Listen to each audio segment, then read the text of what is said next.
La protection de l'enfance est une priorité absolue. Ce sont les mots de la ministre de la Santé et des Solidarités.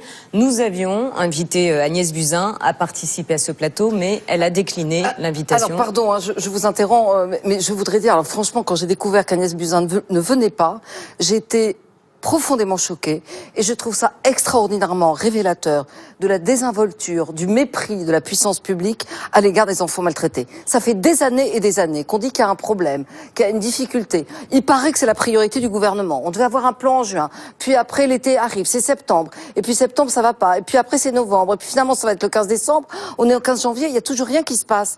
Mais enfin, bon sang de bonsoir, il y a 330 000 enfants qui sont pris en charge par l'ASE, c'est pas une urgence ça? Et Madame Buzyn, elle n'a pas le temps de venir à une émission. Mais enfin, c'est scandaleux, c'est scandaleux. Et c'est révélateur précisément de l'indifférence française et de l'indifférence des pouvoirs publics à l'égard des enfants placés. Parce que les enfants placés, ils manifestent pas, ils sont pas dans les rues, ils défilent pas, ils cassent pas tout, ils sont... C'est une maltraitance à bas bruit. Et quand ils ont réchappé, il y en a quelques-uns, comme Perrine, comme Liès, à l'enfer des foyers, ils préfèrent passer à autre chose parce qu'ils veulent pas porter en bandoulière tous les malheurs du monde. Et c'est à nous de les aider. Et franchement, c'est le job de la ministre d'être là aujourd'hui. Voilà. Moi, je suis tout à fait d'accord avec ce que vient de dire Françoise Laborde. Pour moi, ne pas assister à ce débat ce soir, c'est faire preuve de lâcheté. De lâcheté vis-à-vis des enfants, de lâcheté vis-à-vis de la société.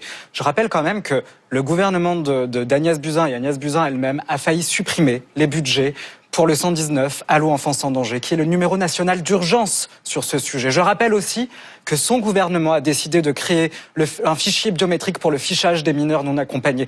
Là, tout ce qui est mis en œuvre sur ces derniers mois nous montre qu'en fait, le gouvernement n'est pas rangé du côté des enfants. Et ça, c'est un réel problème. Alors, il aurait fallu qu'elle soit présente sur ce plateau pour répondre aux victimes qui ont fait le déplacement.